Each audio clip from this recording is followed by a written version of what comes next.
ओम शांति। अर्थ सहित मुरली पाठ 30/6/2025। बाबा बोले, मीठे बच्चे, बाप आए हैं तुम्हें ज्ञान से शुद्ध खुशबूदार फूल बनाने। तुम्हें कांटा नहीं बनना है, कांटों को इस सभा में नहीं लाना है। प्रश्न है, जो बच्चे याद की यात्रा में मेहनत करते हैं उनकी निशानी क्या होगी? उत्तर है, याद की मेहनत करने वाले बच्चे बहुत खुशी में रहेंगे। बुद्धि में रहेगा कि अभी हम वापिस लौट रहे हैं, फिर हमें खुशबूदार फूलों के बगीचे में जाना है। तुम याद की यात्रा से खुशबूदार बनते हो और दूसरों को भी बनाते हो। ओम शांति। भगवान भी बैठा है, माली भी है, फूल भी है। यह नई बात है ना। कोई नया अगर सुने तो कहेंगे, यह क्या कहते हैं? भगवान, फूल आदि यह क्या है? ऐसी बातें तो कभी शास्त्रों में सुनी नहीं। तुम बच्चे जानते हो, याद भी करते हैं भगवान खिवैया को। अब यहाँ आए हैं यहाँ से पार ले जाने।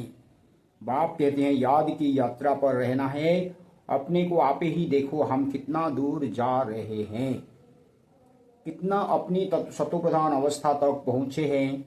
जितना सतोप्रधान अवस्था होती जाएगी तो समझेंगे अभी हम लौट रहे हैं। तो हमारी लक्ष्य ही है, हमारा लक्ष्य है सतोप्रधान तक पहुँचना। अभी तमो प्रधान है, फिर धीरे धीरे तमो, फिर रजो, फिर सतो, फिर होते होते सतो प्रधान तक पहुंचना है। कहाँ तक हम पहुंचे हैं? सारा मादर याद की यात्रा पर है। कैसे सतो प्रधान में पहुंचेंगे? याद की यात्रा से मतलब बाबा को याद करेंगे तो बाप समान बनेंगे। बाबा तो है ही सातों गुणों का सागर, तो हम बाबा को याद करेंगे तो सातों गुण आते रहेंगे, आते आते भरपूर होंगे तो सतो प्रधान बन जाएंगे। खुशी भी चढ़ी रहेगी। जो जितनी जितनी मेहनत करते हैं उतना उनमें खुशी आएगी। जैसे इम्तिहान के दिन होते हैं तो स्टूडेंट समझ जाते हैं ना हम कहाँ तक पास होंगे। यहाँ भी ऐसे है, हर एक बच्चा अपने को जानते हैं कि कहाँ तक हम खुशबूदार फूल बने हैं। कितना खुशबूदार, फिर औरों को बनाते हैं तो खुद बनेंगे खुशबूदार, तो फिर औरों को भी खुशबूदार बनाएंगे। यह गाया भी जाता है, कांटों का जंगल वह है फूलों का बागीचा। मुसलमान लोग भी कहते हैं गार्डन ऑफ अल्लाह। समझते हैं वहाँ एक बागीचा है, वहाँ जो जाता है उनको खुदा फूल देते हैं। मन में जो कामना होती है वह पूरी करते हैं। बाकी ऐसे तो है नहीं, कोई फूल उठाकर देते हैं, जैसा जिसकी बुद्धि में है वह साक्षात्कार हो जाता है। तो स्वर्ग के बारे में बोलते हैं कि फूल गार्डन ऑफ अल्लाह। तो अल्लाह का गार्डन में जब जाते हैं तो क्या है, तो उसमें सबको एक एक फूल देते हैं और सबकी जो मनोकामनाएं हैं वो अल्लाह पूरी करते हैं। वह यहाँ साक्षात्कार पर कुछ भी नहीं। भक्ति मार्ग में तो साक्षात्कार के लिए गला भी काट देते हैं। भक्ति मार्ग में साक्षात्कार के लिए एकदम गला भी काट देते हैं। साक्षात्कार नहीं तो गला काट देता हूँ। तो वहाँ वही है, मंजिल है, साक्षात्कार करना मना सफल हो गया। तो असल में बाबा बोलते हैं यहाँ तो साक्षात्कार कुछ भी नहीं, यहाँ तो ज्ञान की बात है। बाबा को जानो, पहचानो और उसे याद करो तो आपको वर्षा मिलेगा।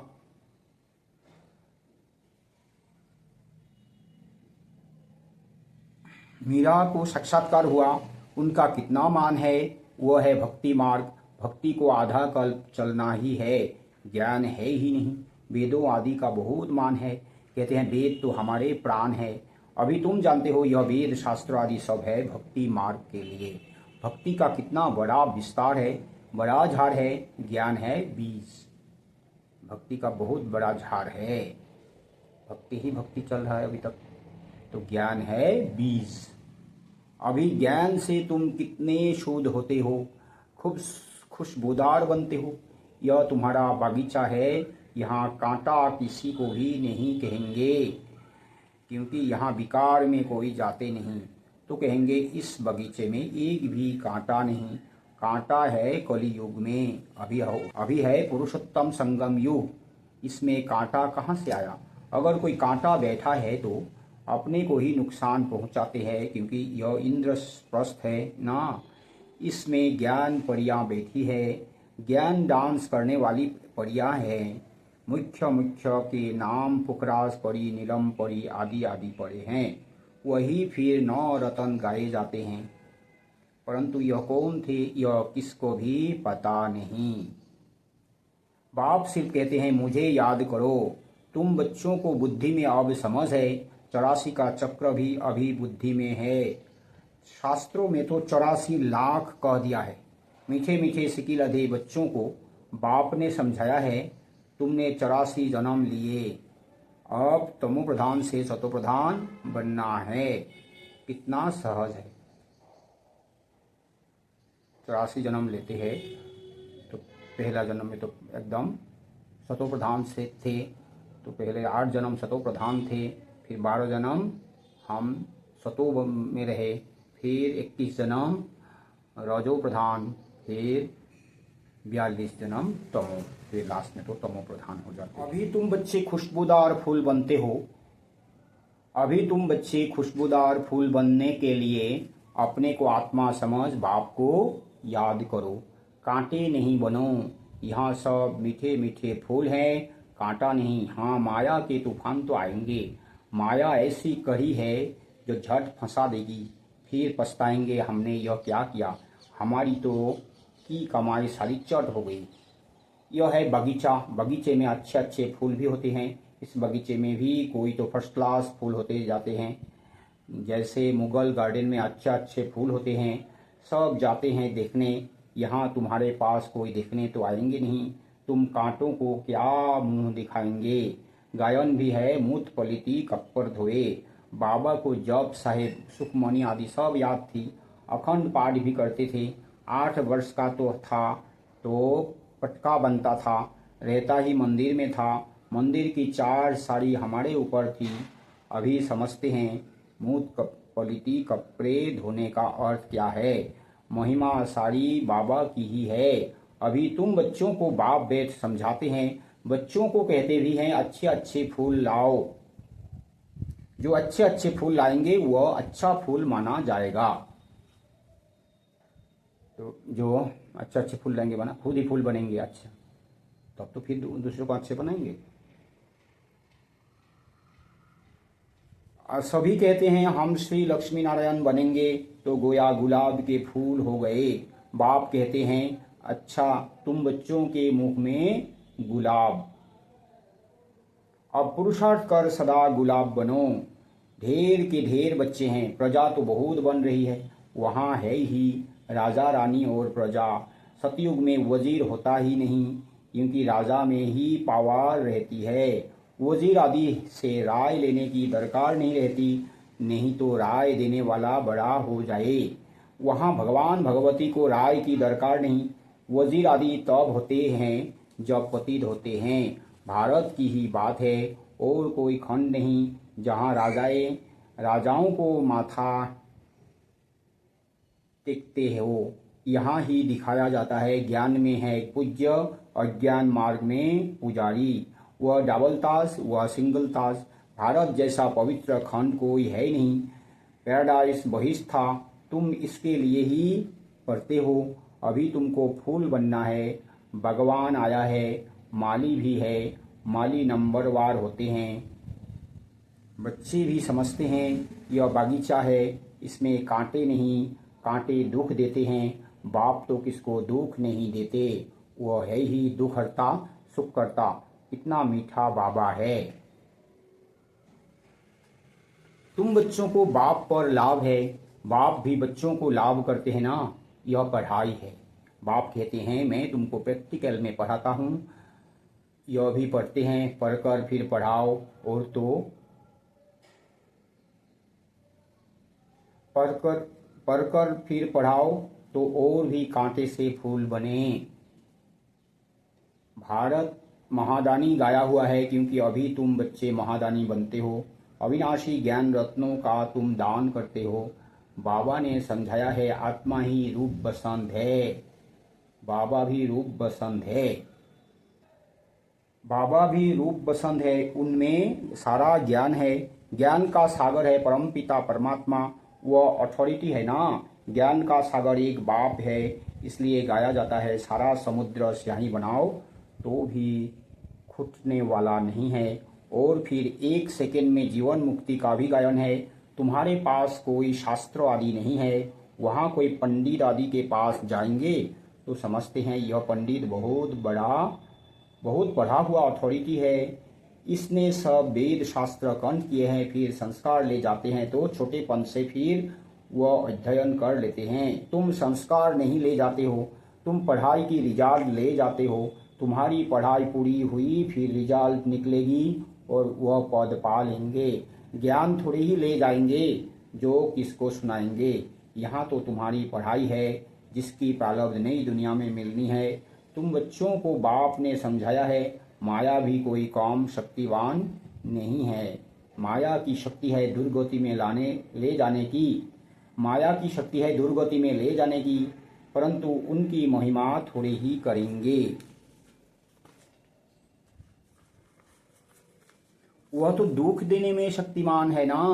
बाप सुख देने में शक्तिमान है, इसलिए उनका गायन है। यह भी ड्रामा बना हुआ है। तुम सुख उठाते हो तो दुख भी उठाते हो। हार और जीत किसकी है इनका भी मालूम होना चाहिए ना।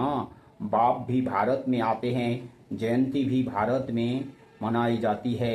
यह किसको भी पता नहीं कि शिव बाबा कब आया, क्या आकर किया था। नाम निशान ही गुम कर दिया है। श्री कृष्ण बच्चे का नाम दे दिया है। वास्तव में बिलवेद बाप की महिमा अलग, श्री कृष्ण की महिमा अलग है। वह निराकार, वह साकार है। श्री कृष्ण की महिमा है सर्वगुण संपन्न, सर्वकला संपूर्ण, संपूर्ण निर्विकारी, मर्यादा पुरुषोत्तम, अहिंसा परमो धर्म। शिव बाबा की यह महिमा नहीं कहेंगे। जिसमें गुण है तो अवगुण भी होंगे, इसलिए बाप की महिमा ही अलग है। बाप को अकाल मूर्त कहते हैं ना, हम भी अकाल मूर्त है। आत्मा को काल खा नहीं सकता है। आत्मा अकाल मूर्त का यह तथ्य है। हमारा बाबा भी अकाल मूर्त है, तो हम आत्मा भी अकाल मूर्त है, परमात्मा भी अकाल मूर्त है, तो हम सब अकाल मूर्त है। सबके एक एक अकाल तत्व है। काल शरीर को ही खाते हैं, यहाँ अकाल मूर्त को बुलाते हैं। सतयुग में नहीं बुलाएंगे क्योंकि वहाँ तो सुख ही सुख है, इसलिए गाते भी हैं दुख में सिमरन सब करे, सुख में करे ना कोई। अभी रावण राज्य में कितना दुख है। बाप तो स्वर्ग का मालिक बनाते हैं, फिर वहाँ आधा कल कोई पुकारते ही नहीं। जैसे लौकिक बाप बच्चों को श्रृंगार कर वर्षा दे, खुद वानप्रस्थ अवस्था लेते हैं। सब कुछ बच्चों को देकर कहेंगे अभी हम सत्संग में जाते हैं, कुछ खाने के लिए भेजते रहना। यह बाबा तो ऐसे नहीं कहेंगे ना। यह तो कहते हैं मीठे मीठे बच्चों, हम तुमको विश्व की बादशाही देकर वानप्रस्थ में चले जाएंगे। हम थोड़े ही कहेंगे खाने के लिए भेजना। लौकिक बच्चों का तो फर्ज है बाप की संभाल करना, नहीं तो खाएंगे क्या कैसे, नहीं तो खाएंगे कैसे। यह बाप तो कहेंगे मैं निष्काम सेवाधारी हूँ, मनुष्य कोई निष्काम हो ना सके। भूख मर जाए, हम थोड़े ही भूख मरेंगे, हम तो अभुक्ता है। तो बाबा कभी भूख तो मरने की सवाल नहीं, वो तो अभुक्ता है। तुम बच्चों को विश्व की बादशाही देकर हम जाए विश्राम करते हैं, फिर हमारा पाठ बंद हो जाता, फिर भक्ति मार्ग में शुरू होता है। यह अनादि ड्रामा बना हुआ है जो राज बाप वेद समझाते हैं। वास्तव में तुम्हारा पाठ सबसे जास्ती है, तो इजाफा भी तुमको मिलना चाहिए। मैं आराम करता हूँ तो तुम फिर ब्रह्मांड के भी मालिक, विश्व के भी मालिक बनते हो, तुम्हारा नाम बड़ा होता है। यह ड्रामा का आगाज भी तुम जानते हो। बाबा ने बोला है, बाबा बोलते बाबा का उतना बड़ा पार्ट नहीं है, क्योंकि बाबा तो आधा कल एकदम रेस्ट में रहते हैं, रिटायर्ड में रहते हैं।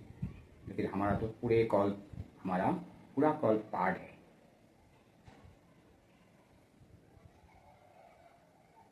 तुम हो ज्ञान के फूल, दुनिया में एक भी नहीं, रात दिन का फर्क है। वह रात में है, तुम दिन में जाते हो। आजकल देखो वन उत्सव करते रहते, और भगवान मनुष्यों का वन उत्सव कर रहे हैं।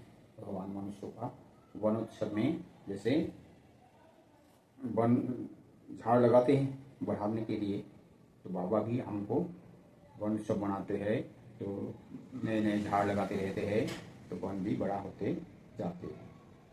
बाप देखो कैसे कमाल करते हैं, जो मनुष्य को देवता, रंग को राव राजा बना देते हैं।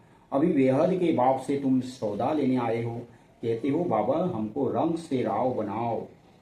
यह तो बहुत अच्छा ग्राहक है। उनको तुम कहते भी हो दुख हरता सुख करता। इन जैसा दान कोई होता ही नहीं, वह है सुख देने वाला। बाप कहते हैं भक्ति मार्ग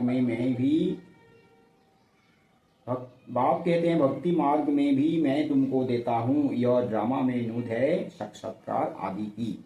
साक्षात्कार आदि करते हैं भक्ति मार्ग में, वो भी कर देने वाला तो बाबा ही है। अब बाप बेट समझाते हैं मैं क्या क्या करता हूँ, आगे चलकर समझाते रहेंगे। आखिर अंत में तुम नंबरवार कर्मातीत अवस्था को पाएंगे। यह सब ड्रामा में नूद है, फिर भी पुरुषार्थ कराया जाता है। बाप को याद करो। बरोबर यह महाभारत लड़ाई भी है, सब खत्म हो जाएंगे, बाकी भारतवासी ही रहेंगे। फिर तुम विश्व पर राज्य करते हो। अभी बाप तुमको पढ़ाने आए हैं, वही ज्ञान सागर है। यह भी खेल है, इसमें मुझने की बात ही नहीं। माया तूफान में लाएगी। बाप समझते हैं,